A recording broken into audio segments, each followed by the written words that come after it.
All right, your stat of the game. I'm going to try my best to convince you to start Van Jefferson. In his last 4 games, Van Jefferson has 3 red zone and 2 end zone targets and 2 touchdowns.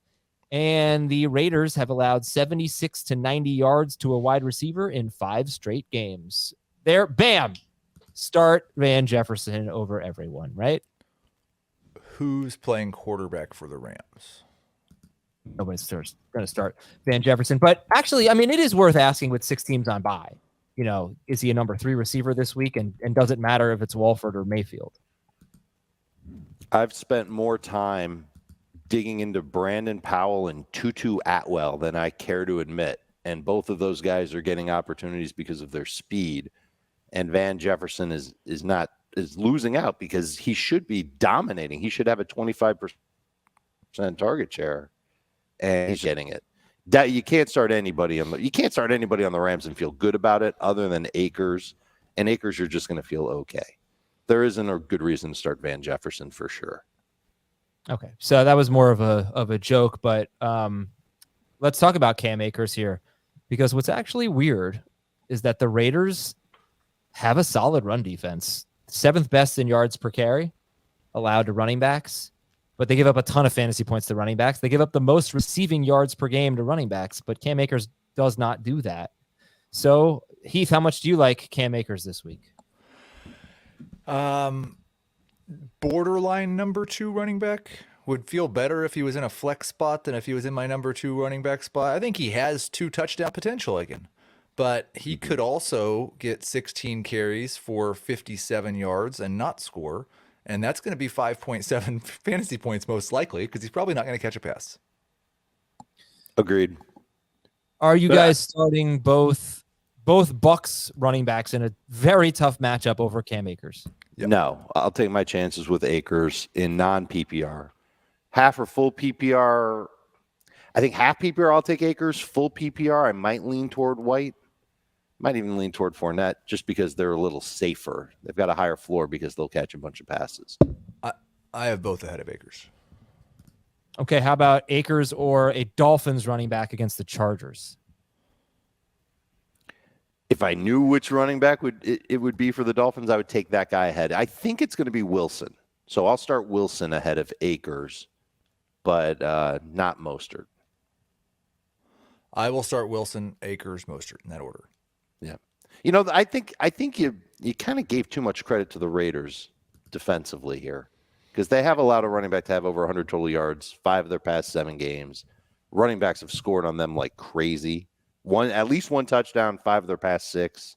Like, there's an opportunity here for Akers, and he looked good early on last week. The offensive line did too.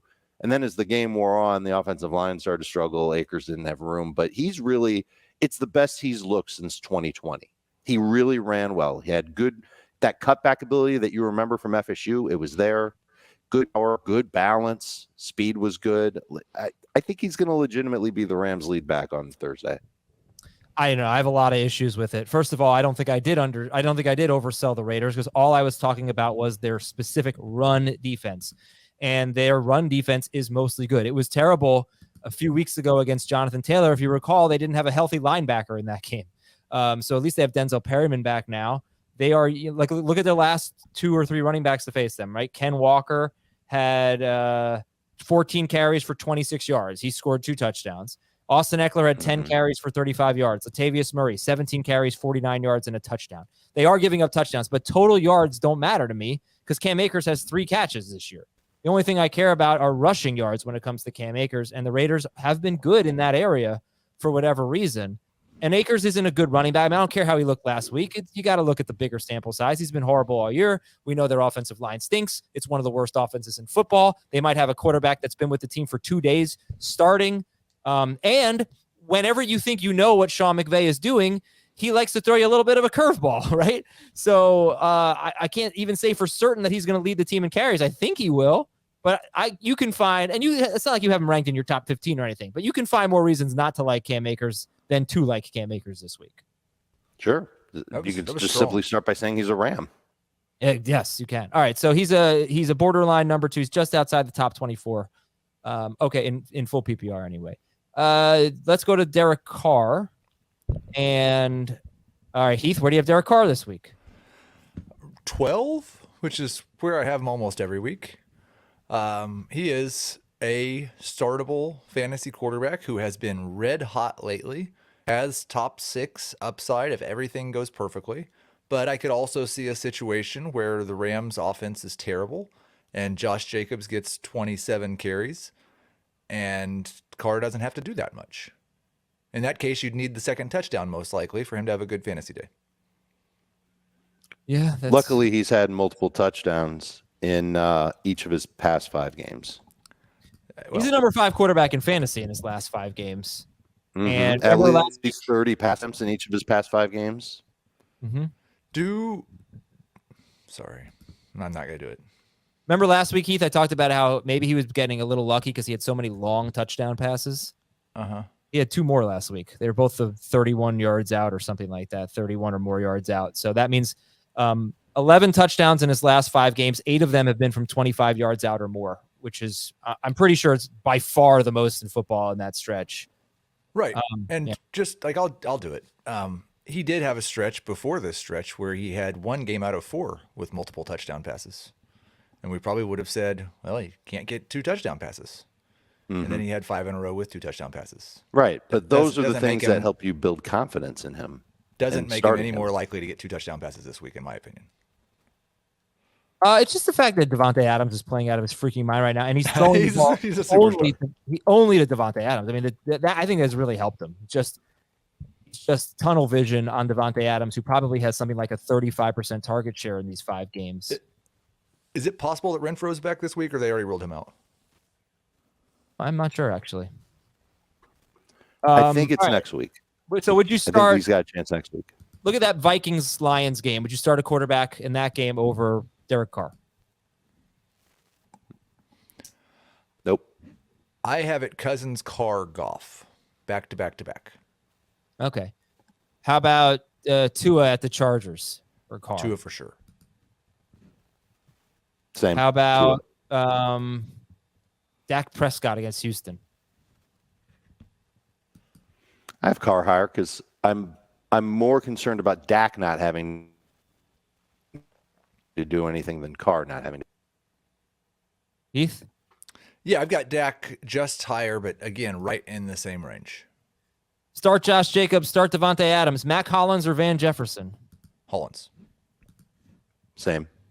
Foster Morrow or the other guy? Higbee.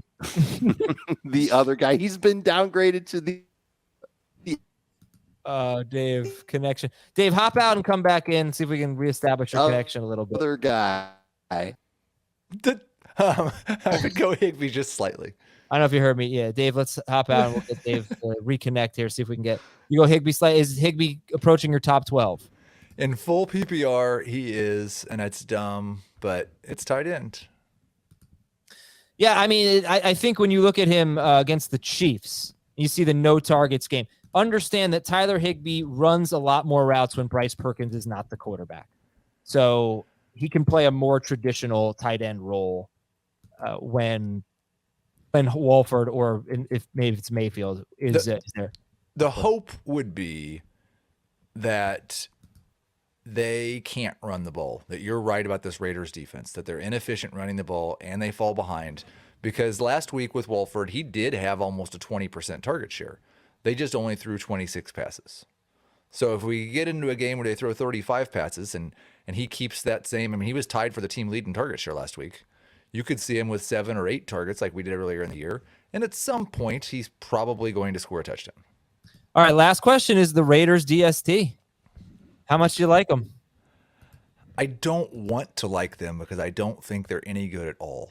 And we've gotten in trouble with defenses like this in the past. They're not in my top 12. They're a high-end number 2. I would fully understand if someone wanted to rank them higher because of how bad the Rams are. I get nervous with that game, playing that game. Okay. Yeah, I think they're about 10th for Jamie and Dave and lower for you. 11 sacks in their last 3 games. They had 10 sacks in their first 9 games. Pretty crazy.